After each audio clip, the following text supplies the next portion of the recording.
Hello and welcome to ज़रा हट के। मुबशर ज़ैदी, ज़रार खोड़ो और वसतुल्लाह खान का सलाम कबूल कीजिए।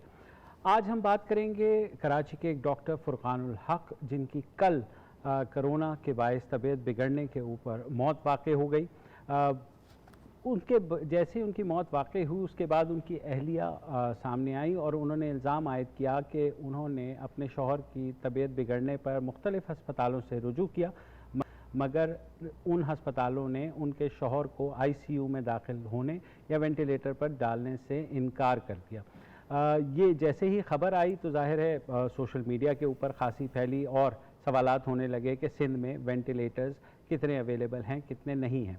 जैसे ही ये बात हुई, उनकी अहलिया जो अपने शौहर को लेकर के अमन एम्बुलेंस की गाड़ी में एम्बुलेंस में वो गई। एक SIUT हॉस्पिटल उनके मुताबिक और अमन फाउंडेशन के मुताबिक कहा जा रहा है कि वो SIUT गए और वहाँ उन्हें मना कर दिया गया कि वो एडमिट नहीं कर सकते, जिसके बाद वो वापस गए और उस प्राइवेट हॉस्पिटल, ये डॉक्टर साहब हाल ही में रिटायर हुए हैं Karachi institute of heart disease से, और एक प्राइवेट हॉस्पिटल है फेडरल बी एरिया में जहाँ पर वो जॉब कर रहे थे। तो उस हॉस्पिटल गए, वहाँ पर उन्होंने मना कर दिया, जिसके बाद उनकी अहलिया उनको लेकर वापस घर चली गई और कल दोपहर को उनकी मौत वाक़ हो गई।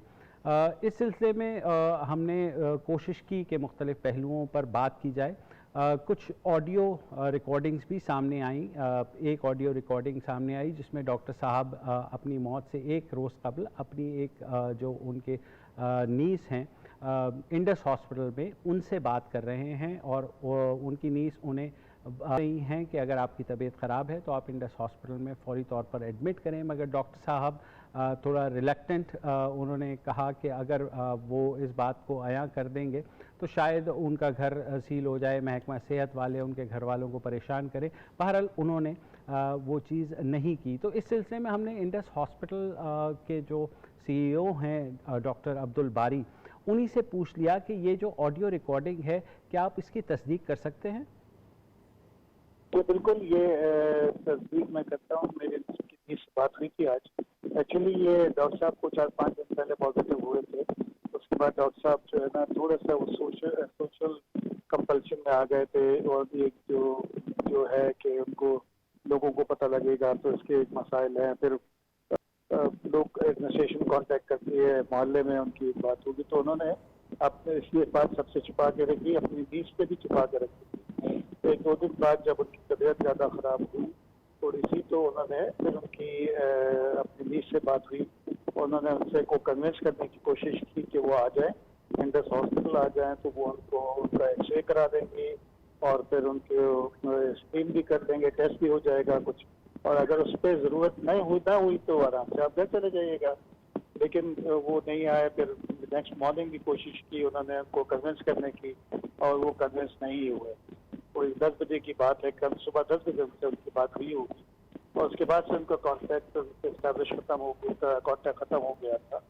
और फिर उसके बाद ये जो वाक़या हुआ कि किसी वक्त शायद उसके किसी दोस्त ने उनको कहा कि आप चलें, तुम्हें SIUT में जगह है वहाँ ले जाते हैं। फिर वहाँ गए तो क्या हुआ वो मुझे पता नहीं, तो मुझे उसके बाद की खबर नहीं है।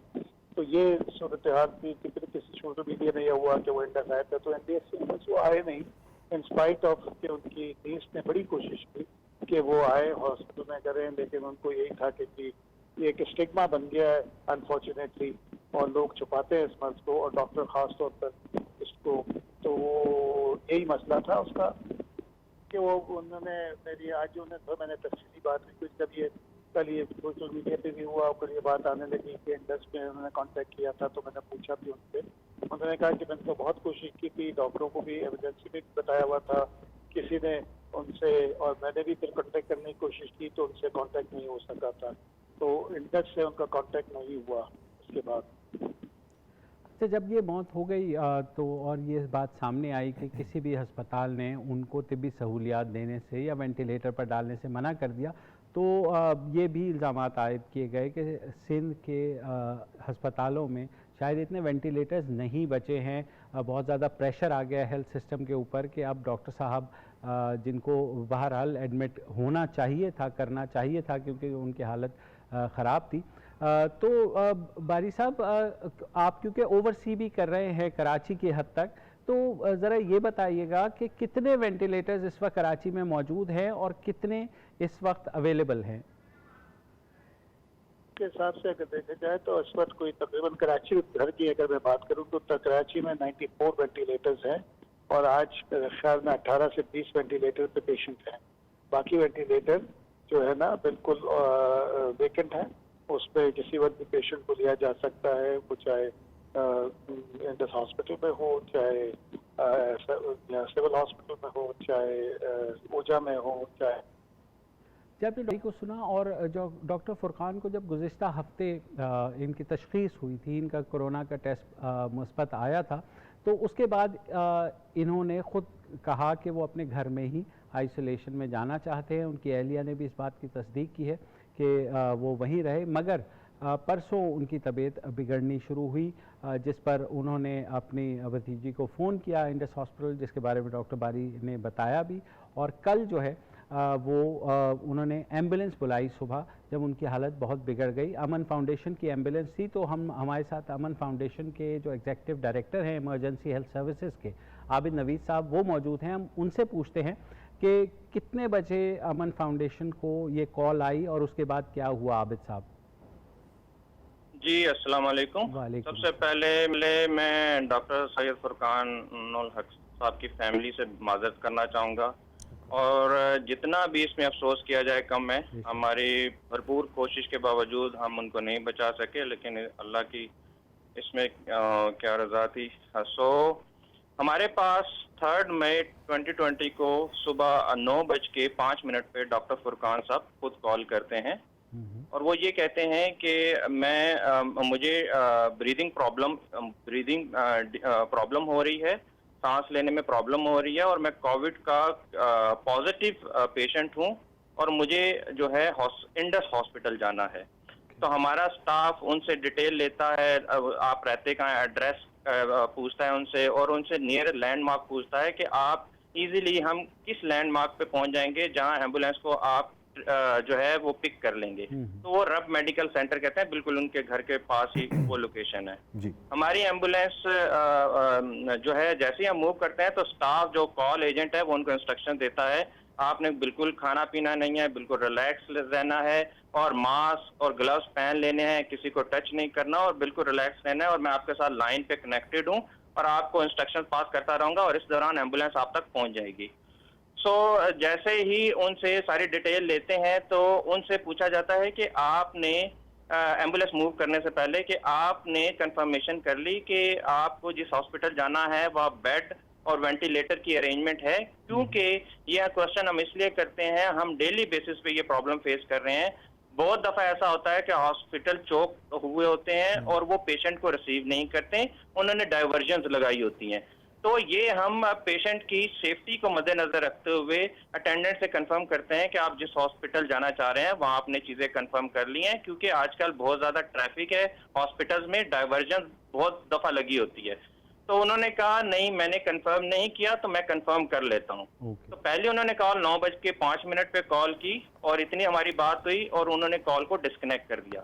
9:54 पे वो दोबारा कॉल करते हैं, 9:54 पे वो दोबारा कॉल करते हैं और वो ये कहते हैं कि मुझे इंडस नहीं जाना, मुझे अब SIUT जाना है, सिविल। तो हमारा स्टाफ कहता है कि आपकी अरेंजमेंट हो गई है फुरकान साहब, क्योंकि आपने पहले भी कॉल की थी, जो उन्होंने कहा था जी हाँ जी मेरी अरेंजमेंट हो गई है। सिविल हॉस्पिटल में डॉक्टर सलेमान होते हैं, उन्होंने डॉक्टर सलेमान का नंबर हमें दिया कि इन्होंने मेरी सारी अरेंजमेंट कर ली है, आप इनसे बात कर लें। हमारी टीम फिर करती है डॉक्टर सलेमान को कॉल और उनसे कंफर्म करती है, सारी डिटेल लेती है और उनसे पूछते हैं कि क्या आप सिविल हॉस्पिटल में काम करते हैं। तो उन्होंने कहा जी मैं वहीं काम करता हूं, आप मेरे रेफरेंस से उधर जाके बात कीजिएगा तो वो उनको एडमिट कर लेंगे।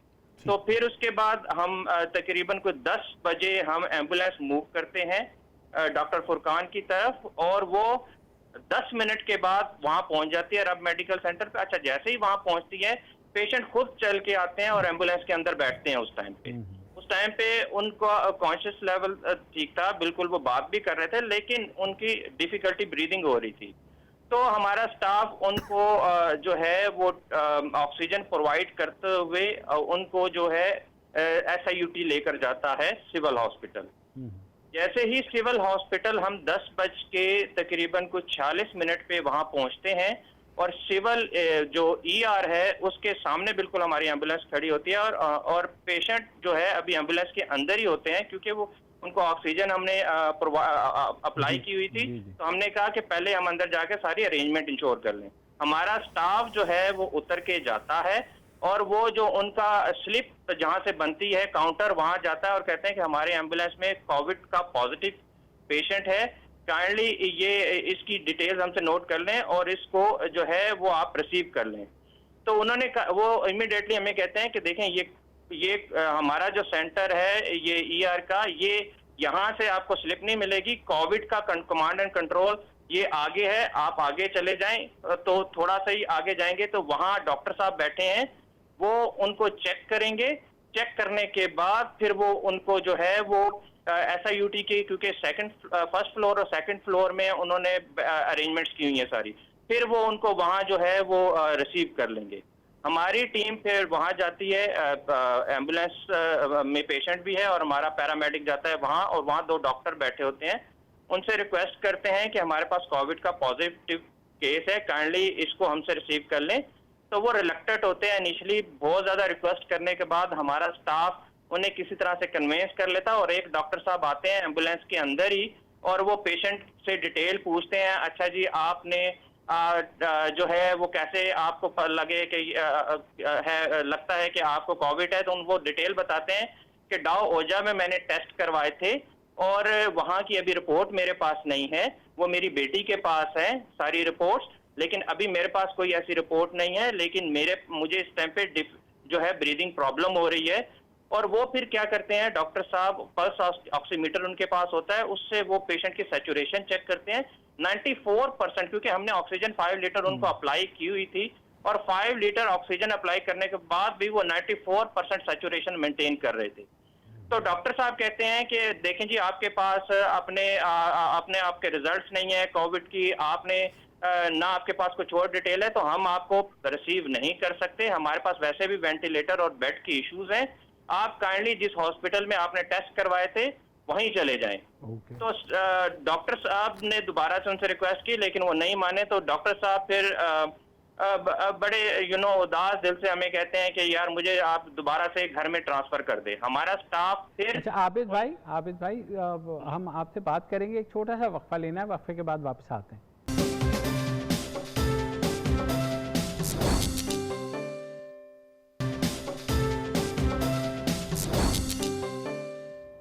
Welcome back. हम बात कर रहे हैं अमन फाउंडेशन के इमरजेंसी सर्विसेज के एग्जीक्यूटिव डायरेक्टर आबिद नवीद साहब से। आबिद साहब, आप बता रहे थे कि हॉस्पिटल से जब रिफ्यूज़ हुआ उसके बाद क्या उन्हें घर ले गए?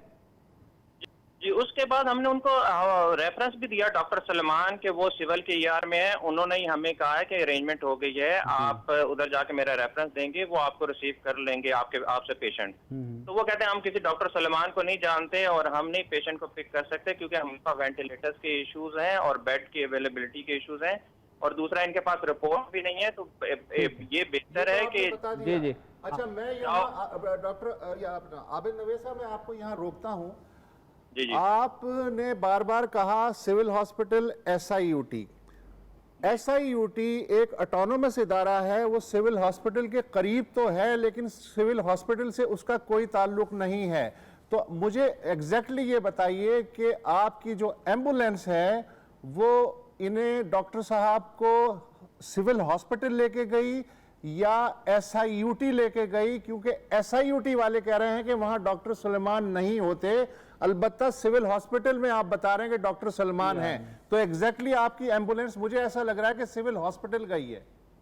नहीं, मैं आपको अब दोबारा से बताता हूँ। सबसे पहले हमारी एम्बुलेंस सिविल के ईआर में गई। ठीक। सिविल के ईआर में जो उनका काउंटर है, वहां उन्होंने कहा हमारे पास कोविड का केस है, काइंडली ये हमसे रिसीव कर लें। उन्होंने कहा कि हम नहीं कोविड के केसेस को ठीक करते, आप थोड़ा सा आगे चले जाएं, आगे कंट्रोल रूम बना हुआ है, तकरीबन 3 से 4 मिनट आप चलें तो वो SIUT के पास ही नीचे ग्राउंड फ्लोर पे उन्होंने कंट्रोल रूम बनाया हुआ है अपना, जहाँ बाहर ही डॉक्टर साहब बैठे हुए हैं। किन्होंने बनाया हुआ है? सिविल वालों ने या SIUT वालों ने?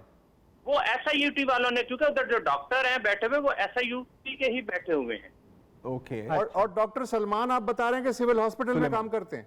डॉक्टर सलेमान जो उन्होंने हमें बताया था, मैं सिविल हॉस्पिटल के ईआर में काम करता हूँ, मेरी उधर बात हो गई है, आप सिविल के ईआर में चले जाइएगा, वो आपको अच्छा, सॉरी आपकी बात काट रहा हूँ, कुछ पता लगा ये ट्रेस हुए डॉक्टर सुलेमान, या अभी तक समझ नहीं आ रही कि ये होते हैं या नहीं होते?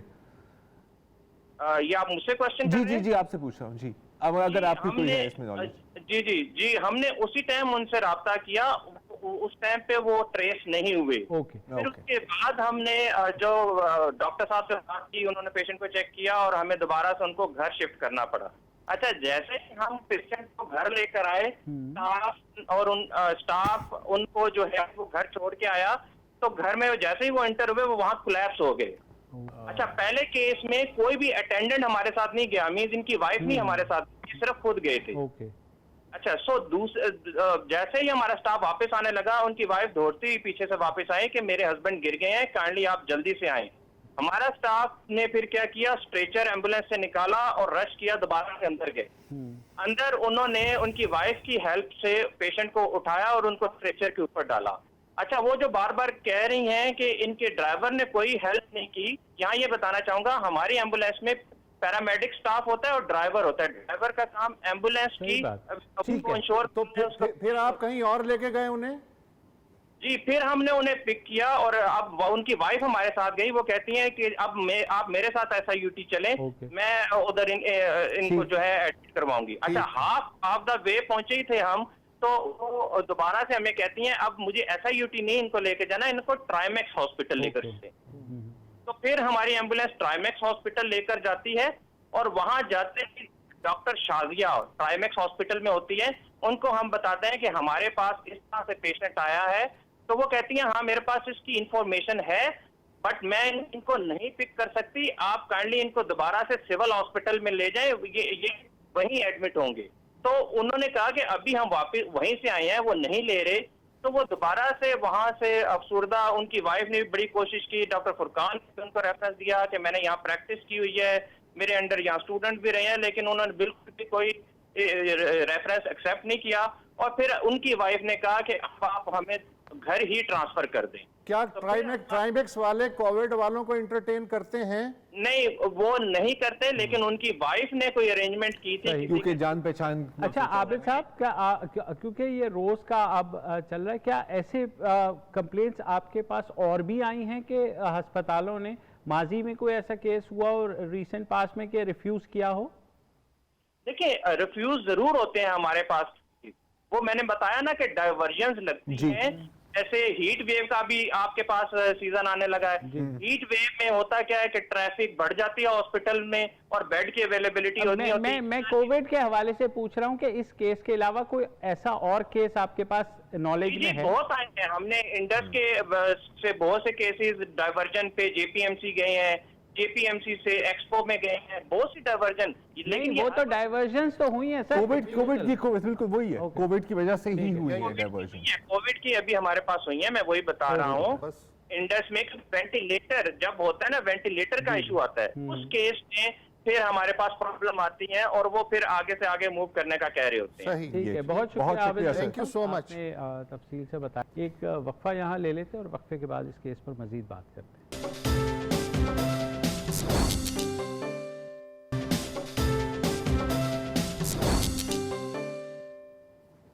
Welcome back. डॉक्टर फुरकानुल हक की मौत में किसका हाथ है? अब तक की जो मैंने कहानी सुनी है, मेरा अपना इम्प्रेशन ये है कि दिस इज़ अटर क्योस।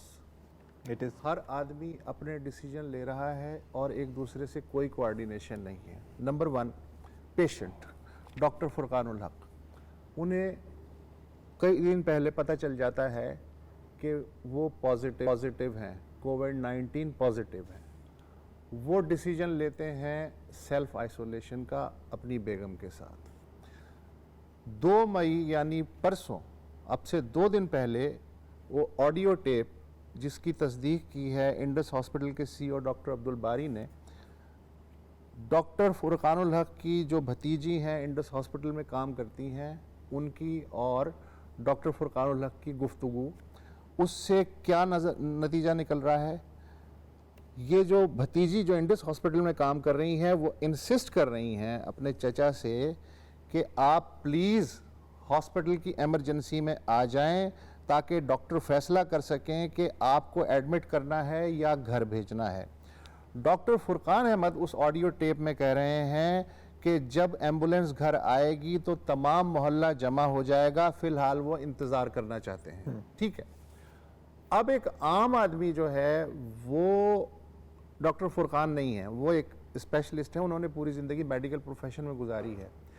वो भी इस बात को स्टिग्मेटाइज समझ रहे हैं कि अगर मैं गया तो लोगों को पता चल जाएगा। अब हुआ ये है कि अब अल्लाह ताला के पास वो चले गए हैं, मोहल्ला छोड़ पूरी दुनिया को पता चल गया है कि उनको जो है कोविड था और अब वो अल्लाह ताला के पास चले गए हैं।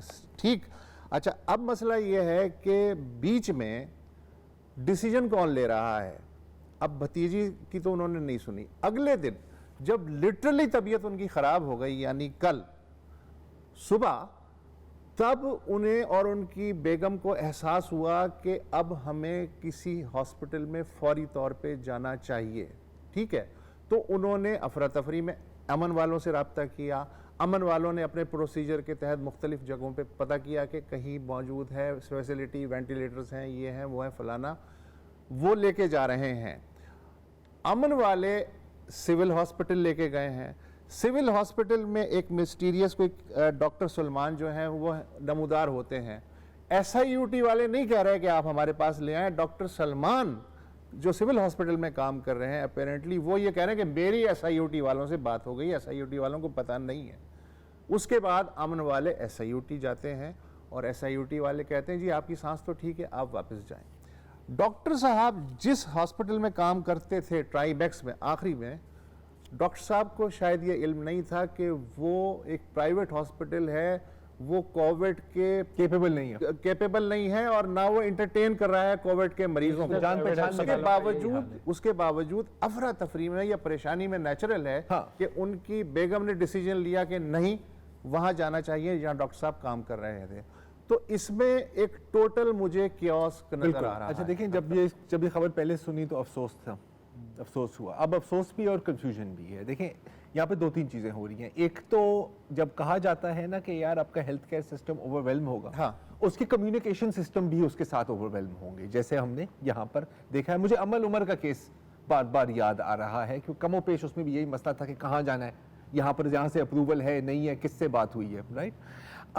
दूसरी चीज़ ह्यूमन नेचर, ठीक है। अब मेरे ख्याल हम सबको इस बात का एक्सपीरियंस है, तजुर्बा है कि जब आपके घर में कोई इस तरह की मेडिकल इमरजेंसी आती है तो उस वक्त आप रैशनली नहीं सोच रहे होते, ठीक है। अच्छा, जहाँ तक डॉक्टर साहब की डिसीजन थी कि यार मैं घर पे ही अपने आप को ट्रीट करूंगा, मैं इसको क्रिटिसाइज नहीं करूंगा क्योंकि एक SOP ये भी दी गई है कि जी अगर आपके आउट ऑफ कंट्रोल सिम्टम्स नहीं हो रहे तो आप अपने घर में भी अपने आप को आइसोलेट करके ट्रीटमेंट करें, ठीक है। वो हम लेकिन सिर्फ इसलिए ना जाना कि मोहल्ले वाले नहीं, ये अच्छा, अब ये थर्ड पॉइंट और वो है स्टिग्मा। हाँ। और ये भी एक हकीकत है यार, आप डॉक्टर हो, आप प्रोफेसर हो या आप दिहाड़ीदार मरीज हो, स्टिग्मा है, ठीक है।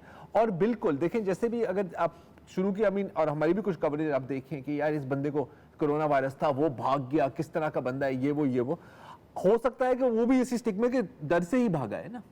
तो ये भी एक बड़ी ह्यूमन साइकोलॉजिकल कंसिडरेशन है।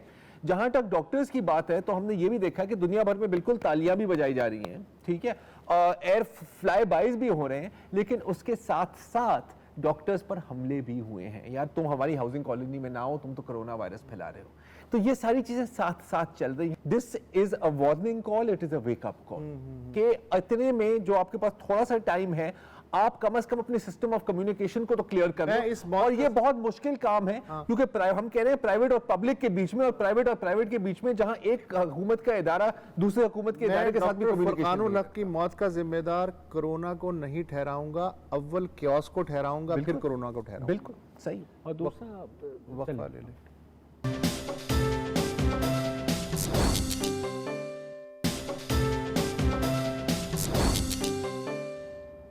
वेलकम बैक जी।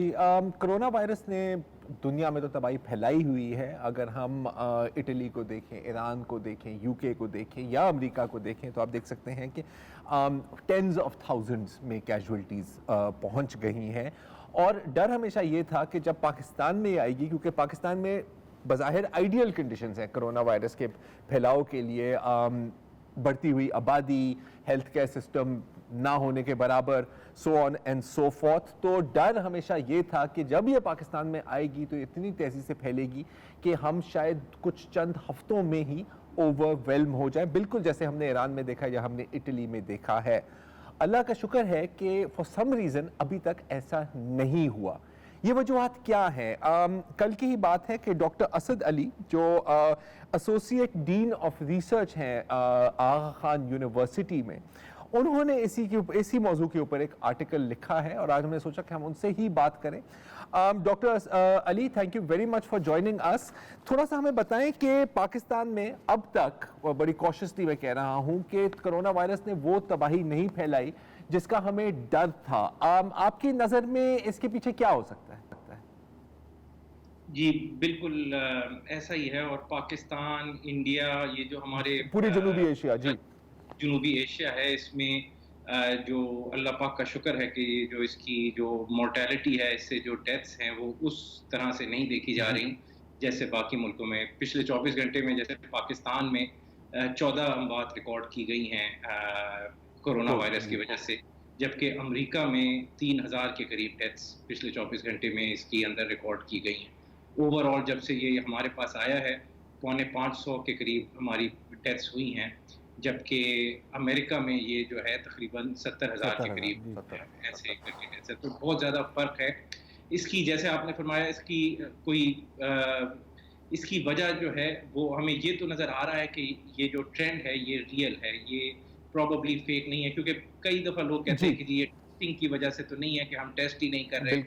तो बिल्कुल ये एक एलिमेंट हो सकता है कि हम टेस्ट में, लेकिन ये कि अगर जो असली फिगर है वो इससे जितनी भी ज़्यादा हो, 2 गुना 3 गुना जितनी भी ज़्यादा है, अगर हम टेस्ट कम भी कर रहे हैं तो वो जाहिर है कि उस लेवल की नहीं है जो कि हम दूसरे मुल्कों में देख रहे हैं। बिल्कुल। एक वजह उसकी लोग ये कहते हैं कि जी हमारी पॉपुलेशन यंगर है। बाहर भी जिन लोगों की डेथ्स हो रही हैं वो ज़्यादातर बड़ी उम्र के लोग हैं। हमारे पास तकरीबन सिर्फ 7.5% जो पाकिस्तान की पॉपुलेशन है वो 55 से ऊपर की है, जबकि अमेरिका में ये पॉपुलेशन तकरीबन 19% है जो 55 से ऊपर की है। तो जाहिर है कि थोड़ा सा एक फैक्टर ये भी है कि ये जो वल्नरेबल, जो मोस्ट वल्नरेबल एज ग्रुप है वो वहाँ पर ज़्यादा है। लेकिन मेरे हिसाब से ये सिर्फ ये भी काफ़ी नहीं है इसको एक्सप्लेन करने के लिए। और भी वजहें हैं जो कि जो और फैक्टर्स हैं जिनकी वजह से हम यहाँ पर कम हैं। पक्की बात नहीं कही जा सकती, लेकिन थ्योरीज हैं। जी जी नहीं, बताएं कौन सी थ्योरीज हैं? एक थ्योरी ये है कि ये जो रेस्पिरेटरी वायरसेस होते हैं, इनके ऊपर इनका टेम्परेचर और इन्वायरमेंट से इनका बड़ा अमल दखल होता है। Influenza virus, respiratory syncytial virus, ये वो वायरसेस हैं जो कि सदियों से हमारे ह्यूमंस को अफेक्ट किए जा रहे हैं। लेकिन इनकी भी जो एपिडेमियोलॉजी होती है, जिस वक्त ये आके मुख्तलिफ मुल्कों को अफेक्ट करते हैं, ये बड़ा मुख्तलिफ है। कुछ मुल्कों में ये बहुत शदीद तरीके से अफेक्ट करते हैं, पर्टिकुलर सीजन में अफेक्ट करते हैं, जबकि दूसरे मुल्कों में ये मुख्तलिफ सीजन में आते हैं और मुख्तलिफ इंटेंसिटी से आते हैं। तो जो इन्वायरमेंट का कंट्रीब्यूशन है, temperature, latitude, humidity, ultraviolet rays, ये सब इनका कोई ना कोई असर दखल होता है इन पे। और एक थ्योरी ये है कि जी कुछ इस तरह का फेवरेबल माहौल हमारे पास बना हुआ है अभी तक, जिसकी वजह से हम रिलेटिवली कम हैं। जैसे आपने शुरू में कहा, ये बात हमें बहुत कॉशियसली करनी होती है कि ये अभी तक की बात है और आगे चल के ये ट्रेंड बदल भी सकता है। अच्छा डॉक्टर साहब, एक और जो थ्योरी, अगेन ये सब थ्योरीज हैं और क्लियर तो अभी कुछ नहीं है, बीसीजी वैक्सीन की जो बात की जाती है, क्योंकि ये कहा जाता है कि क्योंकि हम मलेरियल बेल्ट में हैं और काफ़ी लोगों को बीसीजी वैक्सीन और मुख्तलिफ वैक्सीन, क्योंकि हमें काफ़ी बीमारियां लगती रहती हैं, तो इससे ये भी एक फैक्टर हो सकता है इसमें या नहीं? जी बिल्कुल, ऐसा ही है कि जो हमारा इम्यून सिस्टम है, यानी कि जो हमारे अंदर की क़ुव्वत मुदाफ़ियत है, वो क्योंकि हमारे पास मुख्तलिफ वजहों की वजह से, मुख्तलिफ वजूहात की बिना पर।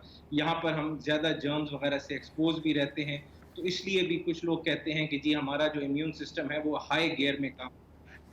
बीसीजी बिल्कुल वैक्सीन है जो दी जाती है, हमारे यहाँ दी जाती है, बाकी फर्स्ट वर्ल्ड के ममालिक में नहीं दी जा सकती। इसी तरह से उसको लोग इम्प्लिकेट करते हैं कि जी उसकी वजह से हमारा इम्यून सिस्टम थोड़ा बेहतर ट्यून्ड है। कुछ लोग ये भी कहते हैं कि एक थ्योरी ये भी है कि जी जो लेटेंट ट्यूबरकुलोसिस की इन्फेक्शन है वो हमारे पास, क्योंकि हमारे पास टीबी एक एंडेमिक डिजीज है, तो इस वजह से हमारा इम्यून सिस्टम थोड़ा बेहतर प्राइम है। ये जाहिर है ये सारी थ्योरीज हैं जो लोग पेश करते हैं इसको एक्सप्लेन करने के लिए कि क्या वजह है कि अभी तक हमारा जो हम रिलेटिवली बचे हुए हैं, जबकि बिल्कुल जिस तरह से आपने शुरू में कहा कि हमारे पास तमाम इंग्रेडिएंट्स हैं, यहाँ पर पॉपुलेशन भी ज़्यादा है, लोग भी सब बहुत कंसंट्रेटेड हैं, इधर हेल्थ का इंफ्रास्ट्रक्चर भी वो नहीं है जो फर्स्ट वर्ल्ड में होता है, तो क्या वजह हो सकती है कि हम अभी तक प्रोटेक्टेड हैं? तो उसके लिए ये भी एक थ्योरी है जो कि पेश की जा रही है। ठीक है, बहुत बहुत शुक्रिया डॉक्टर साहब। आई थिंक बड़ा इंटरेस्टिंग होगा, और एक तो सबसे पहले कि मेरे ख्याल हम सबको दुआ करनी चाहिए कि ऐसा ही चले, ठीक है, क्योंकि जैसे डॉक्टर साहब कह रहे थे कि बहुत कॉशन के साथ हमें ये अच्छा मजे की बात है यार, 6-7 महीने बाद जो रिसर्च होगी ना इन ट्रेंड्स पर, बड़ी मजेदार होगी। लेकिन अभी जो institute of physical studies UK की ताज़ा रिसर्च आई है वो बिल्कुल उलट बात कर रहे हैं। वहाँ ब्रिटिश पाकिस्तानी और ब्रिटिश जो अफ्रीकन है उनमें जो अमवात का तनासुब है या मुतासिर होने का तनासुब है वो गोरी आबादी से 2.5 गुना ज्यादा है। अच्छा, ये भी कंसिस्टेंट है अगर आप यूएस को देखें। वहां पर मतलब ब्रिटिश पाकिस्तानी तो नहीं, ज़ाहिर ब्रिटिश पाकिस्तानी उनमें क्यों नहीं इम्यून सिस्टम, फार्म और लटीनो।